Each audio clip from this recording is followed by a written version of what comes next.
압살롬이 다윗의 부하들과 마주치니라. 압살롬이 노새를 땄는데 그 노새가 큰 상수리나무 번성한 가지 아래로 지날 때에 압살롬의 머리가 그 상수리나무에 걸리매 그가 공중과 그 땅 사이에 달리고 그가 탔던 노새는 그 아래로 빠져나간지라.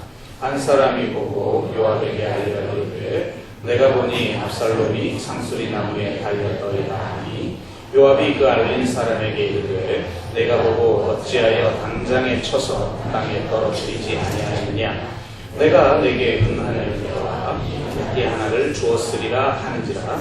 그 사람이 요압에게 대답하되 내가 내 손에 은 1000개를 받는다 할지라도 나는 왕의 아들에게 손을 떼지 아니하겠나이다. 우리가 들었거니와 왕이 당신과 아비새와 이때에게 명령하여 이스라엘치기를 삼가 누구든지 젊은 압살롬을 해하지 말라 하셨나이다. 아무 일도 왕 앞에는 숨길 수 없나니 만일 거역하여 그의 생명을 해하였더라면 당신도 나를 대적하였으리이다 하니 요압이 이르되 나는 너와 같이 지체할 수 없다 하고 손에 작은 장셋을 가지고 가서 상수리나무 가운데서 아직 살아있는 압살롬의 심장을 찌르니 요압의 무기를 든 청년 10명이 압살롬을 에워싸고 쳐 죽이니라. 아멘. 네, 사순절 기간 6주 동안 우리가 사순절 기간과 맞물려서 여러 가지 주님의 은혜에 대한 말씀을 좀 같이 나누는데요. 지난주로 사순절이 끝났기 때문에 원래 순서대로 돌아와서 사무엘하 다윗의 이야기를 같이 좀 나누도록 하겠습니다. 이제 뭐 몇 번만 더 같이 나누면 사무엘 상하를 끝내게 될 것 같은데요. 오늘 말씀 제목은 편이 아니라 곁이 되어 주십시오 하는 것입니다. 이 제목의 글을 제가 얼마 전 페이스북에 올린 적이 있습니다. 제가 올려드린 그런 글을 좀 함께 나눔으로써 서두를 시작하도록 그렇게 하겠습니다. 제가 한번 읽어드리겠습니다. 편이 되어주는 사람은 언제든 적이 될 수 있습니다. 내 편은 언제든 남의 편이 될 수 있습니다. 실상 그는 편을 드는 것 자체를 좋아하는 것이지 내 편이 되어주는 것을 좋아하는 것이 아닙니다. 내 편이 되는 것이 불편해지기 시작하면 편드는 것이 힘들어지고 편드는 것을 지속하기 어렵게 됩니다. 결국 그는 편드는 것이 편한 쪽으로 편을 바꿉니다. 그러니 내 편이었던 사람이 적이 된다고 해서 낙심하거나 절망하지 마십시오. 그의 변심으로 인해 자신의 마음을 상하게 하지 마십시오. 변한 것이 아닙니다. 그는 언제나 일관성 있게 그가 좋아하는 것을 선택한 것일 뿐입니다. 반면 편이 아니라 곁이 되어주는 사람이 있습니다. 곁이 되어주는 사람이 진정으로 내 편이 되어주는 사람입니다. 곁이 되어주는 사람은 내 편이 되는 것 자체를 좋아하는 것이 아니라 나를 좋아하는 것입니다. 그가 내 편이 되는 것은 나와 함께 하기 원해서입니다. 곁이 되어준 사람은 심지어 내가 적의 위치에 서게 될 때도 항상 곁에 있습니다. 편은 나를 속박하지만 곁은 자유를 줍니다. 곁은 내게도 자유의 공간을 선사하고 그에게도 자유의 공간을 선사합니다. 동시에 사랑의 끈은 그 자유 안에서 서로를 하나로 묶습니다. 그런 의미에서 곁은 품입니다. 넉넉한 품은 나를 자유롭게 하면서도 내게 따스함과 위로를 줍니다. 편은 실상 자기의 유익을 구하는 것이지만 곁은 상대에게 유익을 주는 것입니다. 편은 유익이 끝나면 적이 되기도 하지만 곁은 유익을 추구하지 않기 때문에 유익이 없어도 항상 곁이 되어줍니다. 그러니 편이 아니라 곁이 되어주는 사람이 되십시오. 괜찮은 그림입니다. 네. 여러분은 어떻습니까? 누군가에게 편이 아니라 곁이 되어주는 사람입니까? 혹은 여러분 주변에 편이 아니라 곁이 되어주는 사람들이 있습니까? 편과 곁의 차이를 극명하게 경험한 사람이 바로 다윗입니다. 다윗은 인생에 결코 경험하지 않았으면 하는 일들을 참 많이 경험한 사람인데요. 특별히 오늘 우리가 함께 살펴보는 일은 정말 경험하고 싶지 않은 일이죠. 왜냐하면 자기의 자식이 반역을 일으켰기 때문입니다. 압살롬이라고 하는 아들이 암논을 죽이죠. 그래서 그 술로 피신했다가 다시 돌아옵니다. 돌아왔는데도 다윗이 그를 부르지 않으니까 그가 다시 요압에게 간청하여 다윗을 만나게 되고 다윗과 아들 압살롬이 드디어 화해에 입맞춤을 하게 됩니다. 그런데 문제는 이때부터 본격적으로 압살롬이 반역을 꾸민다는 거예요. 그래서 다윗에게 향해 있던 이스라엘의 마음을 자기에게 다 돌립니다. 그들의 억울함들을 전부 중간에서 가로채서 다 풀어줍니다. 더군다나 이 압살롬은 머리끝부터 발끝까지 흠이 없는 사람이라고 성경에 기록하고 있어요. 그러니까 그냥 보기만 해도 그의 팬이 될 수밖에 없는 그런 사람이 있죠. 왜 가끔 그런 사람들 있잖아요. 난 전혀 모르는 사람인데 그냥 머리끝부터 발끝까지 흠이 없어. 보기만 해도 가슴이 설레는 사람. 없나요? 우리 주변에는 별로 없죠. 연예인 급 정도 돼야지 있고, 요즘 제 막내딸이 공유에 미쳐가지고 일주일 만에 아빠를 봐도 쳐다도 안 보고 공유를 보고 이런 상황인데요. 그런 정도의 사람이에요. 이 압살롬이. 성경에 아예 머리 끝에서부터 발끝까지 흠이 없다. 정말 아름다운 사람. 남자가 그렇게 아름다우니까. 더군다나 자신들의 억울함을 다 풀어주니까 이스라엘 백성들의 마음이 다윗에게서 압살롬으로 다 옮겨지게 되고 그는 착실히 이제 모반을 계획합니다.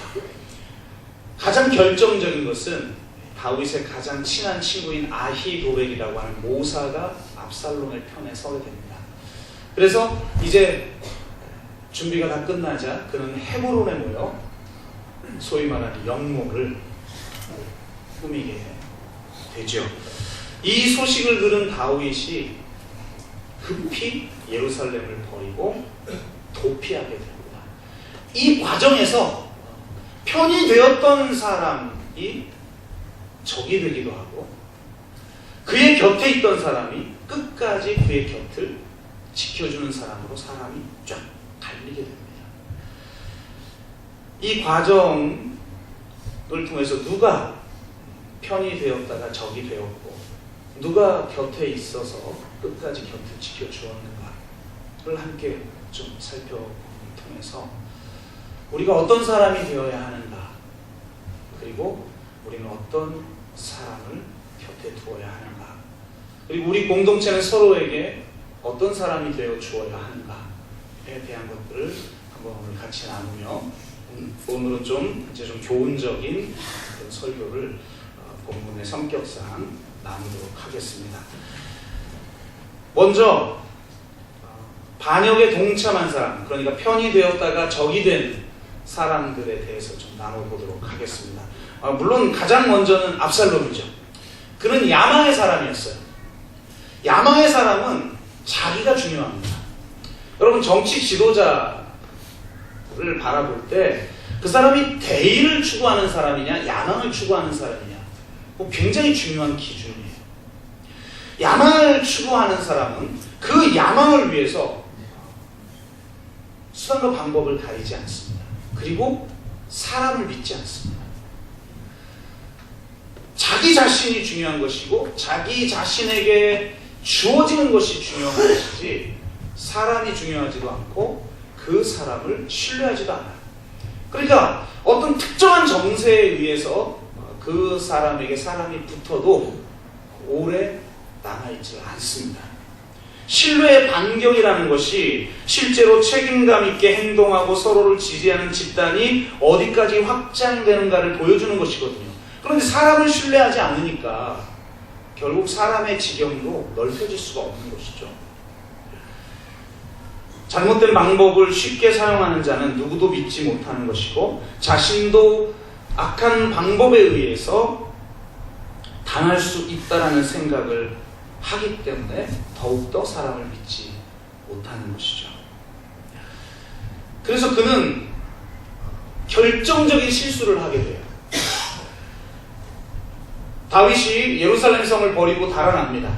그래서 결국 다윗 성, 예루살렘 성에 입성하게 되죠, 압살롬이. 근데 이때 다윗을 배신했던 아히도벨이 최고의 모사거든요. 다윗이 이 아히도벨을 칭찬해 놓은 글을 성경에서 보면 거의 제갈공명급 모사였던 것으로 보여집니다. 그래서 이 아히도벨이 바로 모략을 내죠. 왕이시여, 지금 바로 다윗을 추격해야 합니다. 그래서 그를 따라붙어 급습하여 다윗을 치지 않으면 안 됩니다. 근데 이걸 들으니까 압살롬이 이 말이 맞는 것처럼 보였어요. 이게 문제인 거예요. 틀린 말이어서 그 말을 거부한 게 아니라 분명히 맞아 보였어요. 옳아 보였어요. 그런데도 그는 사람을 함부로 믿지 못하는 사람이었기 때문에 이 하나의 의견 가지고는 안 되겠는 거예요. 그래서 후세라고 하는 사람을 부릅니다. 근데 참 이 후세가 바로 다윗이 마지막으로 달아나면서 그냥 다윗성에, 예루살렘 성에 남겨둔 사람이었던 거죠. 그래서 이 후세는 다윗을 구하기 위해서 다른 전략을 냅니다. 이게 너무나 적절한 아니었던 거죠. 지금 아히도벨이 낸 것이. 저대로 하면 다윗은 무조건 죽는다. 그래서 이런 아이디어를 냅니다. 다윗은 용사입니다. 그리고 다윗 주변에 있는 사람들도 용사들입니다. 그들을 쫓기는 쥐처럼 몰아세우면 배수진을 치고 반격을 할 겁니다. 그러면 당해낼 수 없을지도 모릅니다. 그러니 확실하게 이기기 위해서 더 많은 사람들을 모으십시오. 그래서 세력을 확장하고 나서 다윗을 쳐도 늦지 않습니다. 이런 아이디어를 냅니다. 사람을 믿지 못하는 사람 내면에는 두려움이 있어요. 두려움이 있으니까 후자인 이 후세의 모략을 받아들입니다. 이걸 받아들였던 건 뭐냐면 이제 상대에게 시간을 줘버린 거예요. 다윗이 전열을 가다듬을 수 있는 시간을 벌게 하려고 후세가 그런 아이디어를 냈는데 압살롬은 그걸 받아들인 거예요. 참 안타까운 일이죠. 최고의 기회를 놓쳐버립니다. 결국은 다윗이 전열을 가다듬게 되고 나중에 압살롬과 군대들 그리고 다윗과 군대들이 싸워 결국은 다윗 편이 이기게 되잖아요. 그러니까 결국은 자기 야망만을 추구하는 사람을 그래서 신뢰하지 못하는 사람들이 곁이 되어주는 사람이 없게 되고 자신도 곁이 되어주지 못하는 사람이 되고 자신도 배반하는 사람이 되는 겁니다. 그래서 여러분, 내 삶에 내가 지금 추구하는 바가 있는데 그게 야망에서 비롯된 것인가? 대의에서 비롯된 것인가? 하나님의 나라와 의를 구하도록 하나님이 내 심령 가운데 심어놓은 것인가, 나의 결핍이 만들어놓은 야망이 만들어낸 것인가를 돌아봐야 돼요. 그렇지 않으면 언제든지 배신을 하게 되고 자기 자신 주위에도 곁이 되어주는 사람이 존재하지 않는 그런 사람이 돼요. 마지막 죽을 때도 보세요. 쓸쓸하게 죽잖아요.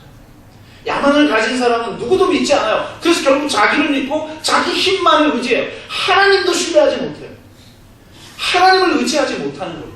그래서 결국은 자기의 장점, 자기의 능력만 신뢰하게 되는데, 놀랍게도 내가 의지하는 바로 그것 때문에 패배하게 돼요. 아까 그랬죠. 이스라엘 사람들이 다 압살롬을 좋아할 수밖에 없을 정도로, 물론 억울함도 풀어주었지만 정말 아름다운 사람, 머리 끝부터 발끝까지 흠이 없는 사람이었어요. 그 중에서도 최고로 아름다운 게 뭐였냐면 머리였어요. 머리가 너무나도 아름답고 숱이 많아요. 참으로 저하고는 반대인 사람, 이 사람이죠. 얼마나 숱이 많았는지 머리 깎을 때가 돼서 깎고 나면 그게 200세겔 정도 되는 무게가, 뭐 양털 깎는 것도. 근데 참 안타깝게 마지막에 죽을 때 홀로 죽어요. 곁이 되어준 사람이 아무도 없어요. 그리고 홀로 죽는데 무엇 때문에 죽느냐? 달아나다가 오늘 읽어보니까 상수리 나무 가지에 머리가 걸려요. 전 절대로 걸려 죽을 일이 없어서 얼마나 감사한지 모르겠어요. 머리에 걸려서 대롱대롱 매달려요. 타고 있던 노새는 가는데 자기는 나무에 매달려 있어요. 이게 엉켜버리니까 빠져나올 수도 없어요. 결국은 요압에게 소식이 전해지고 요압이 와서 창세기로 그를 죽여버려요. 참으로 안타까운 것이죠. 자기가 철저하게 의지했던 바로 그것 때문에 결국은 패배당합니다. 여러분, 자신의 야망이 아닌 하나님의 뜻을 구하는 자가 되십시오. 하나님만을 전적으로 신뢰하기 때문에 사람을 신뢰할 줄 아는 사람이 되십시오. 자기의 장점을 의지하는 것이 아니라 하나님의 장점을 의지하는 분들이 되시길 주의 이름으로 축복합니다. 다음 사람은 아히도벨이에요. 최고의 모사죠. 심지어는 그의 모략은 하나님의 말씀을 받는 것과 같다라고 다윗이 평가했어요. 하나님이 직접 얘기하는 것 같다는 거예요. 그 정도의 모사. 그러니 얼마나 우쭐했고 패배를 모르고 자랐겠죠. 자기가 최고인 줄 알고 누구와 경쟁해도 내가 이기고 누구와 비교하고 누군가와 경쟁해서 항상 최고가 됐던 사람, 아히도벨이에요. 그런데 그가 처음으로 패배를 경험했어요. 압살롬이 자기가 다윗을 배반하고 압살롬의 편이 되어주었는데도 압살롬이 자기의 편을 되어주지 않은 것처럼 느낀 거죠. 그러니까 편이 되어주려고 하는 사람들은 모든 걸 편으로 따져요. 참 안타깝죠. 최고를 추구하고 경쟁의 마인드를 가지고 오직 편의 패러다임을 가지고 있는 사람이 결국 자기가 버림당했다라고 생각한 거예요. 압살롬이 후세의 모략을 받아줬으니까 결국은 죽어요. 스스로 목숨을 끊어버려요. 솔직히 이게 목숨을 끊을 일입니까? 가만히 보면 사람이 패배를 좀 경험해봐야 돼요. 요즘 그 서바이벌 오디션 프로그램이 그렇게 인기라면서요. 뭐더라고? 성악하는 게 뭐였죠? 프로그램이? 네? TV를 많이 보시는군요. 팬텀싱어. 이런 거 보니까 저도 누가 보라 그래가지고 그거 한번 봤다가 진짜 멋있더라고. 너무 멋있어요. 성악이 뮤지컬이 그렇게 멋있는 줄은 진짜 몰랐어요. 너무너무 멋있고 또 최선을 다해서 자기 기량을 닦는다는 것이 얼마나 값진 일인가, 이런 걸 좀 보게 되는데, 놀랍게도 어느 평론가가 그런 말을 하더라고요. 100%는 아니지만 대부분의 서바이벌 오디션 게임을 봐라. 프로그램을 봐라. 최종 우승자를 봐라. 놀랍게도 중간에 탈락된 사람이 최종 우승자가 돼요. 중간에 한 번도 탈락되지 않고 쫙 올라간 사람은 준우승에 머무르게 되는 거예요. 우승까지 갔다가 떨어져요. 근데 놀랍게 우승한 사람들을 보면 중간에 한 번 탈락당한 거예요. 그 경험이 자기를 돌아보게 만들고 그 경험이 도리어 전화위복이 돼서 나중에 우승까지 간다는 거예요. 여러분 그런 겁니다. 여러분 인생에 실패가 있어요? 실패가 있을 수 있어요. 그리고 그 실패를 경험해 본 사람만이 진짜 지도자가 될 수가 있고 진짜 영향력을 끼칠 수 있는 사람이 있어요. 왜? 실패만 스토리를 만들어내거든요. 승승장구한 사람에게는 스토리가 없어요. 스토리가 스펙을 이기는 거거든요. 그러니까 결국은 이 패배가 자기에게 전화위복이 될 텐데 이 한 번의 패배로 목숨을 버려요.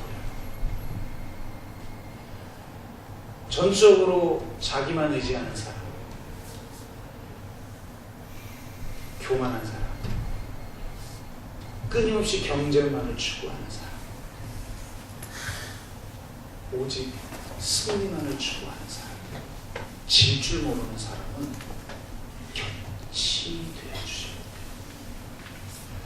그런 사람은 언제든 배신합니다. 제가 목회 경력이 짧지만 그래도 군목, 제가 일찍 목사 안수 받았어요.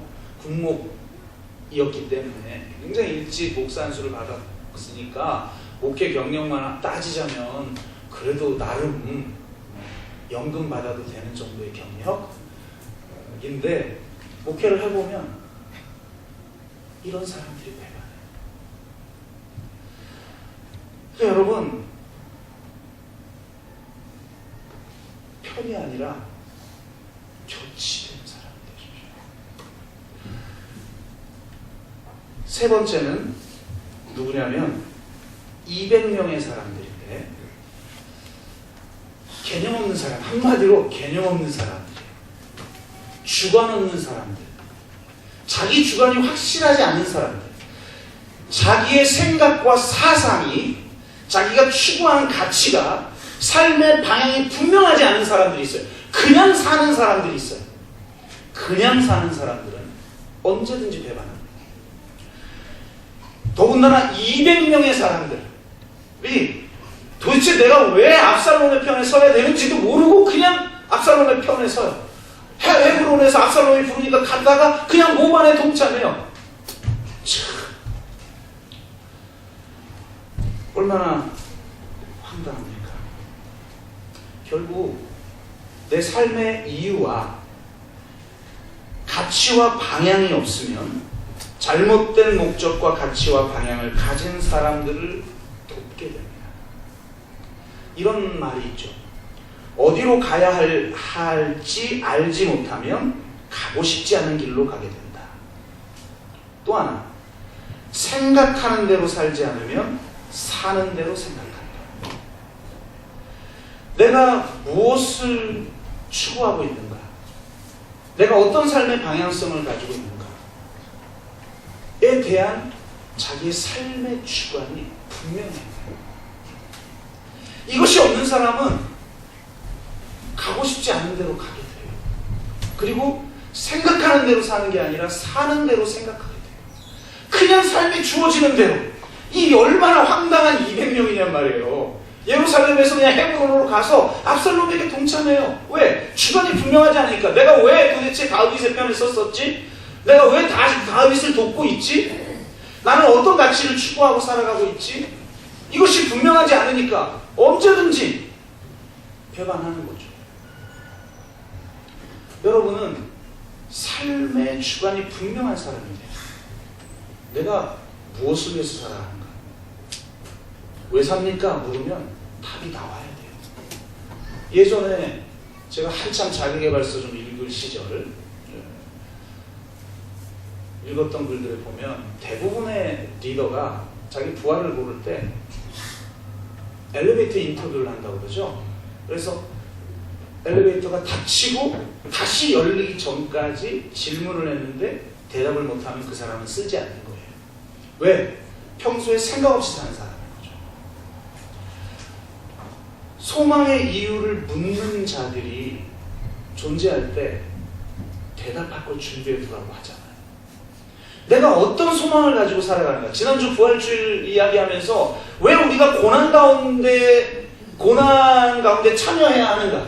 왜 그리스도의 남은 고난을 짊어지고 이 시대의 고난, 이 시대의 아픔에 우리가 동참하며 살아야 되는가. 그 자리에 있을 때만 하나님 나라를 소망하기 때문이다.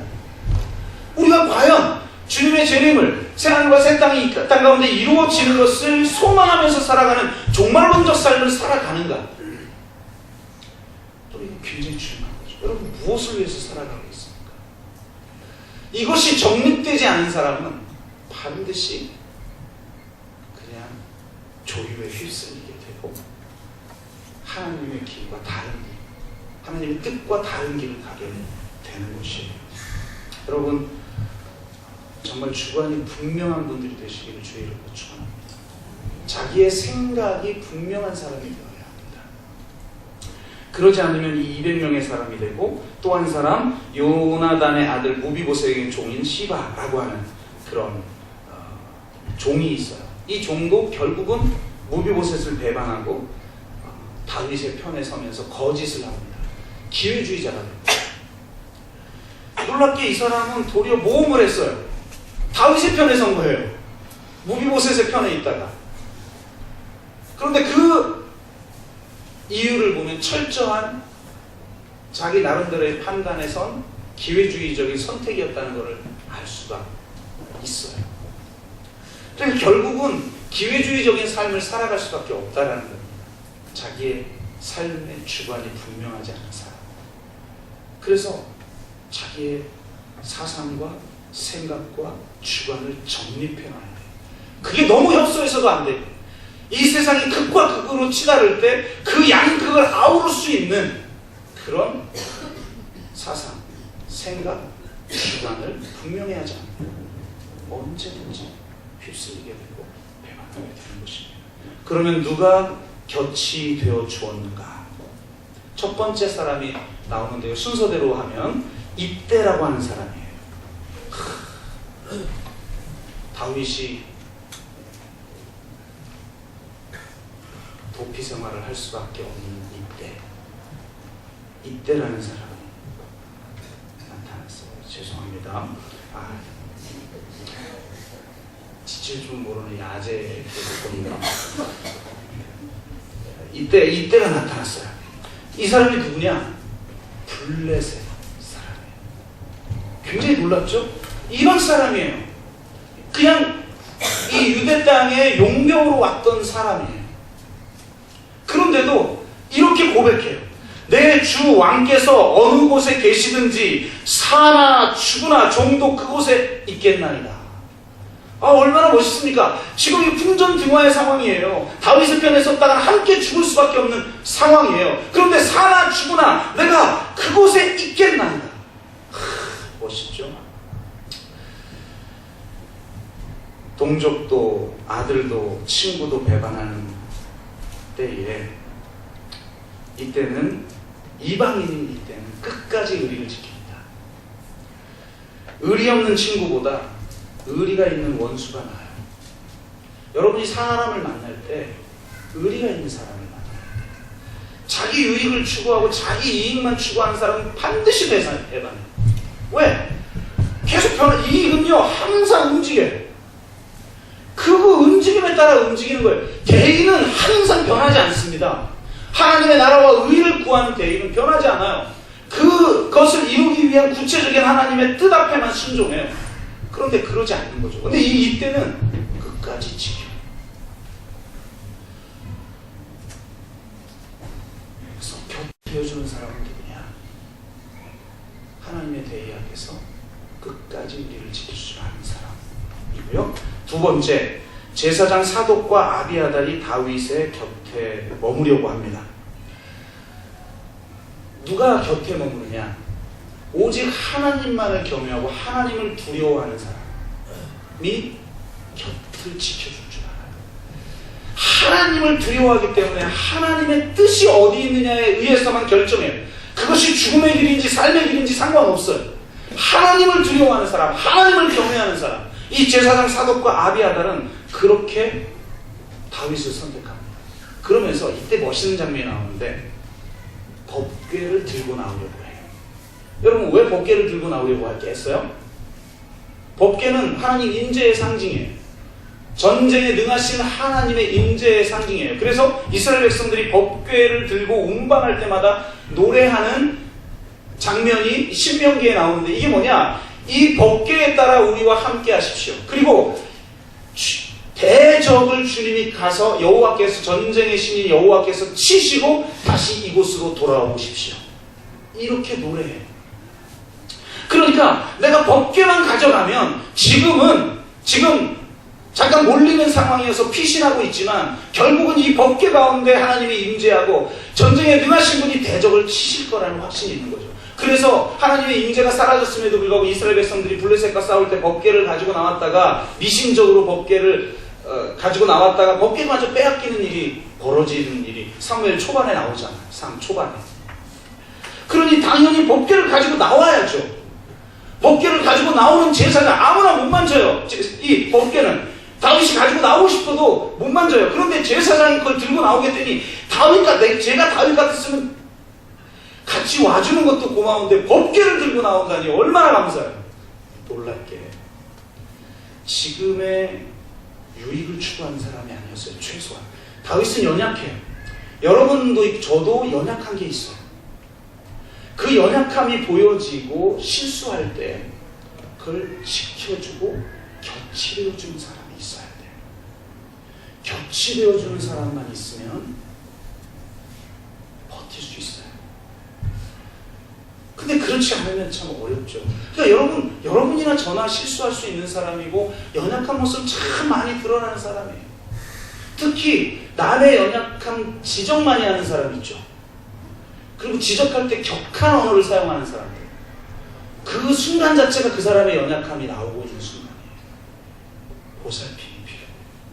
그 사람의 곁이 되어주는 게 필요해요. 이렇게 연약한데 다윗의 장점은 뭐냐? 바세바를 범하고 충신 우리아를 죽일 수 있을 정도의 연약감이 그 안에 있지만 그가 가지고 있는 장점은 뭐냐? 하나님만을 바라보고 하나님의 뜻을 더 중요하게 여길 줄 아는 사람이었던 거예요. 최소한 그는. 그래서 법궤를 들고 나오는 걸 거절해요. 왜 그러는가? 이 상황에 대한 이해가 그는 영적이었어요. 왜 나에게 고난이 임하지? 이 고난 어떻게 피할까? 우리는 이렇게만 생각하는데 이 고난이 바로 하나님의 징계라고 그는 고백해요. 내가 바세바를 범하고 우리아를 죽인 그 죄의 결과다. 그걸 받아들이기로 결정해요. 그러면서 다시 사독과 아비아달을 돌려보내고 법궤를 예루살렘으로 돌려보내면서 그는 이렇게 고백합니다. 하나님의 언약궤를 도로 메어가라. 만일 내가 여호와 앞에서 은혜를 입으면 도로 나를 인도하사 내게 그 궤와 그 계신대를 보이시게. 그러니까 그는 신뢰했던 거예요. 하나님이 나에게 은혜를 주시고자 한다면 반드시 나를 다시 이 법궤가 있는 곳으로 돌아오게 할 것이다. 그런데 뭐라고 고백해요? 그러나 그가 이와 같이 말씀하시기를 내가 너를 기뻐하지 아니하신다 하시면 종이 여기 있사오니 선이 여기는 대로 내게 행하시옵소서 하리라. 만약 나를 좋아하시지 않는다면 나의 범죄에 합당한 징계를 내리기를 원하신다면 그것도 내가 받겠습니다 라고 하는 신실함이 있었다는 거예요. 곁이 되어주는 사람이 내 옆에 있기를 원한다면 이런 사람이 돼요. 내가 전적으로 하나님만을 바라보고 있구나. 내가 심지어는 패배의 결과와 이 고난의 결과를 짊어지려고 결단하는 이유가 하나님의 뜻이 이루어지는 것이기 때문이라고 고백할 줄 아는 사람. 그런 사람들 곁에 곁이 되어주는 사람. 여러분과 제가 정말 이런 다윗과 같은 사람들이 되기를 주의 이름으로 축복합니다. 그리고 그의 곁이 되어줬던 이 사독과 아비아달 같은 하나님만을 경외하는 사람. 그래서 오직 하나님 뜻만을 구하는 사람. 내 감정과 상관없이 많은 사람들이 믿음이 있다고 하지만 실제로는 수도 없이 믿음이 흔들려요. 자기 감정에 의해서 판단. 말은 믿음의 말을 하죠. 말은 청산유수고 많은 대의가 있는 것처럼 보이죠. 그러나 그건 사실은 자기 감정에 따른 결단을 위한 합리화를 위한 구실에 불과한 거예요. 대부분의 경우는 하나님의 뜻이 어디 있는지를 구하지 않아요. 내가 판결한 게 옳아요. 결국 그 길을 가는 거죠. 그런데 다윗은 그러지 않았어요. 그냥 받아들입니다. 사독과 아비아달도 거기 있으면 편하죠. 그런데 다윗을 선택합니다. 정말 이렇게 하나님만을 경외하고 하나님의 뜻만을 구하는 저와 여러분 되시길 주의 이름으로 축복합니다. 그리고 기도의 응답으로 오는 사람은 곁을 지켜줍니다. 저는 항상 이렇게 생각을 해요. 내가 사람을 선택할 권리가 없다. 내가 선택을 하면 반드시 나에게 맞는 사람을 선택하게 돼 있어요. 여러분이 저하고 맞나요? 맞아요? 맞으니까 있는 거 아니에요? 갑자기 침묵하니까 굉장히 썰렁한데. 근데요, 맞는 사람 별로 없어요. 맞는 줄 알고 결혼했던 부인도 안 맞잖아요, 잘. 그렇게 자기가 좋은 사람, 자기에게 맞는 사람을 찾으면 하나님의 일을 할 수가 없어요. 중요한 건 사람을 선택할 권리가 내게 없습니다. 당신이 보낸 모든 사람, 당신이 당신의 뜻을 이루기 위해서 당신이 선택한 그 사람을 저는 사랑하겠습니다. 아멘? 이게 중요한 거예요. 곁이 되어준 사람 또 한 사람이 아까 아히도벨의 모략을 봉쇄시킨 후세예요. 아히도벨이 배반했다는 소식을 듣고 다윗이 절망합니다. 왜? 최고의 전략가가 압살롬의 편에 든 거예요. 도망하면서 이 소식을 듣고 하나님 앞에 부르짖어 기도해요. 하나님 제발 아히도벨의 모략을 어리석게 하옵소서. 이렇게 기도하고 기도가 끝나 마루턱에 도착할 때 그때 탁 마루턱에 서 있던 사람이 누구일까요? 후세의 빛날. 후세가 다 여러분 이런 느낌을 경험해 보셨는지 모르겠어요. 내가 좋아하는 사람을 내가 선택해서 기쁜 거 말고 나의 기도의 응답으로 하나님이 딱 사람을 보낼 때 진짜 신앙의 쾌감 같은 이 사람이 후세예요. 얼마나 큰 전략이 되겠어요. 그런데 놀랍게도 이 사람은 기도의 응답으로 온 사람이에요. 그래서 나의 곁에 있으면 큰 힘이 될 텐데도 아히도벨의 모략을 어리석게 하는 사람으로 하나님이 보내셨기 때문에 자기 곁에 두지 않아요. 압살롬의 옆에 있으라고 보냅니다. 그래서 압살롬의 곁에서 이 후세가 바로 아히도벨의 모략을 봉쇄시켜버려요. 참 기가 막히죠. 하나님이 하나님의 일을 이루기 위해서 하나님의 사람에게 보내는 사람이 있어요. 제가 어떤 글을 읽다가 명문이다 그래서 제가 이번에 나오는 책에 짤막하게 쓴 구절이 있는데요. 내가 가고 싶지 않은 곳에 가서 하고 싶지 않은 일을 하나님의 뜻이기에 순종할 때 하나님이 하고 싶지 않은 일을 할 사람, 그 곳을 가고 싶다고 여기며 모든 일을 할 수 있는 사람을 보내신다 라는 거예요. 참 이게 굉장히 중요한 것 같아요. 내가 정말 하나님의 뜻만을 바라보면서 갈 때 하나님이 곁이 되어준 사람. 놀라운 건 옆에 있지 않아도 곁에 있는 사람이 있어요. 후세는 지금 내 옆에 없잖아요. 지금 압살롬의 옆에 있잖아요. 근데 내 곁에 있는 사람이에요. 공간적 거리가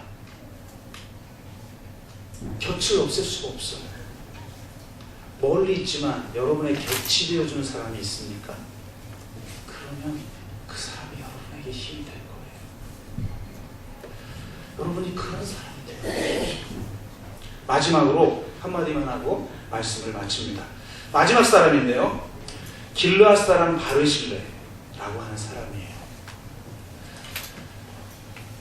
이 바르실레는 다윗이 도피한다라는 소식을 듣고 쫓아와서 그를 공개합니다. 너무 준비 없이 소식을 듣자마자 예루살렘에서 떠났기 때문에 다윗의 편에 서서 함께 피신하고 있는 사람을 먹일 게 없는 거예요. 다윗의 심정이 얼마나 비참했겠어요. 자기를 따라온 사람들을 먹일 것조차 없는 그때 바르실레가 와서 공개합니다.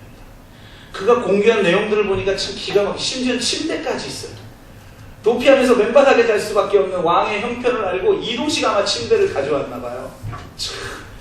그러면서 물과 마실 것과 또 볶은 곡식과 먹을 것들로 이 피신하는 무리들을 먹입니다. 이게 얼마나 왕에게 은혜가 됐던지 이 바르실레를 결코 잊지 않아요. 여러분, 진짜 어려울 때, 공동할 때, 절망 가운데 있을 때 그 사람을 공개하는 사람이 되십시오. 그 사람의 곁에 있어주는 사람이 되십시오. 평생을 잊지 않습니다. 저는요, 지금도 딱 나의 곁에 있어준 사람 하면 딱 떠오르는 사람 몇몇 사람이 있어요. 지금 연락도 하지 않는데 항상 내 곁에 있다고 제가 느껴요. 그가 나를 위해서 기도하고 있다는 게 느껴져요. 왜냐하면 진짜 어려울 때 나에게 힘이 되어줬거든요. 여러분, 진짜 그런 사람들이 서로에게 되어주길 바랍니다.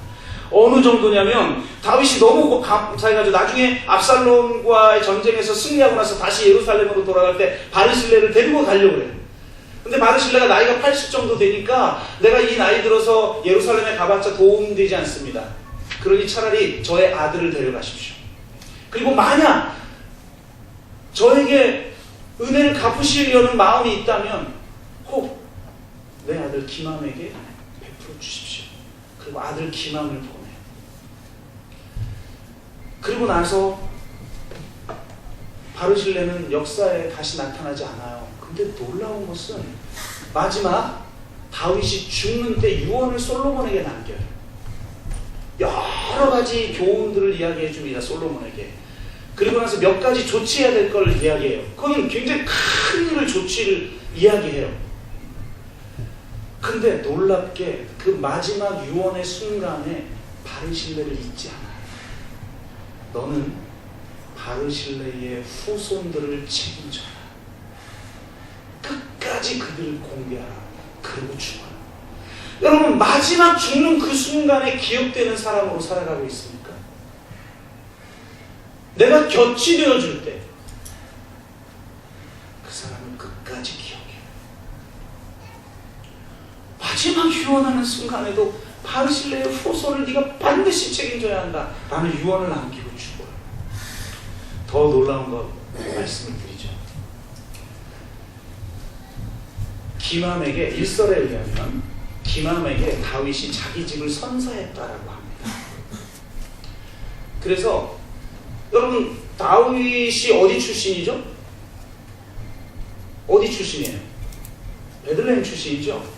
베들레헴에 있는 집을 기맘에게 줬다는 거예요. 그래서 베들레헴 근처에 게롯 김함이라고 하는 지명이 있어요. 성경 전체에서 딱 한 번 나와요. 예레미야 41장에서 나오는데 이것이 바로 다윗이 기맘에, 바르실레가 너무 고마워서 바르실레의 아들인 기맘에게 선물한 집 게롯 김함이 있다는 거예요. 근데 놀랍게 이 집이 어떤 집이냐? 초대교회에는 성경에 기록되지 않은 여러 가지 문헌들이 있어요. 초대교회 시절에. 초대교인들에게 알려진 어떤 이야기 하나가 있는데 이 이야기가 뭐냐? 이 게롯 김함이라고 하는 단어는 뜻이 김함의 여관이라는 뜻이에요. 언어 자체가. 그러니까 아마 게맘의 집이 나중에 여관이 되었는지 그건 잘 모르겠어요. 그런데 놀랍게 이 집이 베들레헴에 있는 이 여관이 지금 막 추측이 되려고 그러죠? 어떤 여관이었을까요? 누일 곳이 없어 찾은 마구간에 있는 여관일 것이다. 초대교회는 그렇게 여겼네요. 참 진짜 다윗이 힘들 때, 절망스러워할 때, 배신의 아픔에 눈물을 흘리고 있을 때 그를 찾아와 공격했던 바르실레, 이 아들에게 준 그 집이 메시아가 탄생한 집이었다고 초대교인들은 믿었다는 겁니다. 하나님은 그런 사람을 기억해요.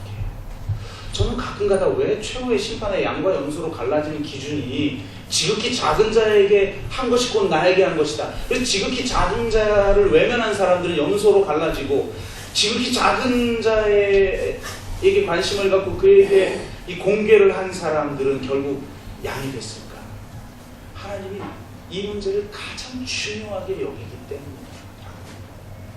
여러분, 이 땅에 눈물을 흘리고 있는 사람들, 이 땅에 아파하고 있는 사람들, 이 땅에 절망하고 있는 사람들, 배신의 아픔에 눈물을 흘리고 있는 사람들, 고통당하는 사람들, 내 옆에 지금 시련하고 아파하는 사람들, 그의 곁이 되어 주시고 계십니까? 우리가 서로에게 편이 아니라, 편은 언제든지 적이 될 수 있습니다. 그러나 곁이 되어준 사람은 끝까지 곁에 머뭅니다. 심지어는 옆에 있지 않아도 곁이 되어준 사람이 될 수 있습니다. 우리가 서로에게 편이 아니라 곁이 되는 사람들이 되기를 주의 이름으로 축복합니다. 우리 한번 같이 한번 기도합시다.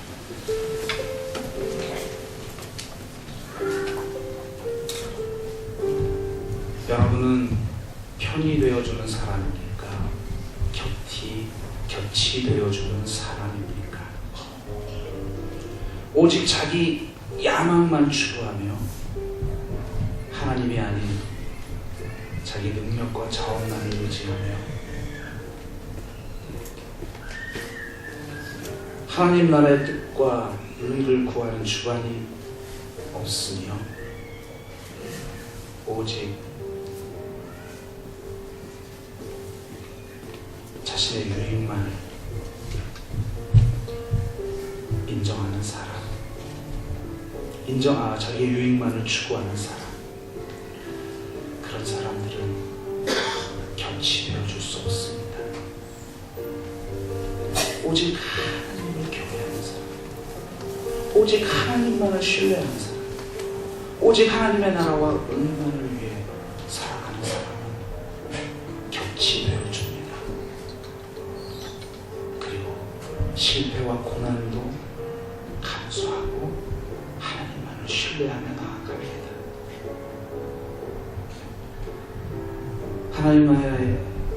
하나님의 뜻을 위해 하나님이 보낸 사람의 곁에 머뭅니다.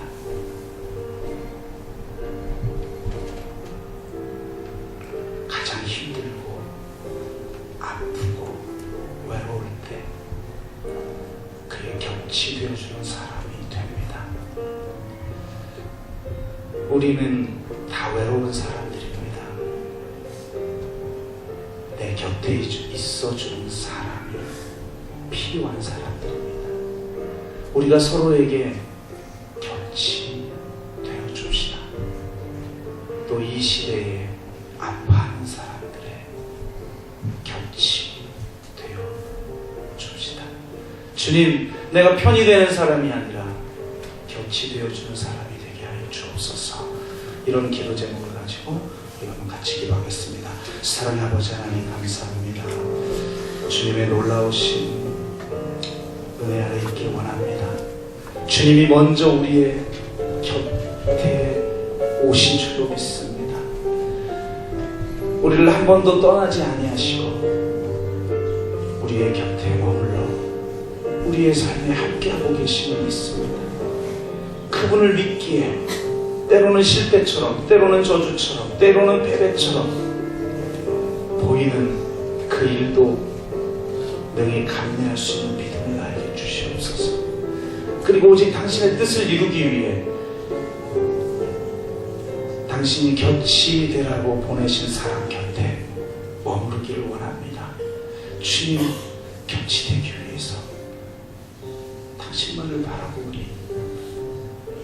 우리가 곁이 될 수 있는 그 사람을 충만하게 부어주시옵소서. 하나님 감사합니다. 항상 우리의 곁에 계시는 분이 주님인 줄로 믿습니다. 그 주님 안에 머물게 하시고 그 주님만을 경외하게 하시고 그 주님만을 신뢰하며 주님의 뜻을 이루어 드리며 주님 곁이 되어주는 사람으로 살아가게 하여 주옵소서. 감사드리며 예수 그리스도의 이름으로 기도드리옵나이다. 아멘.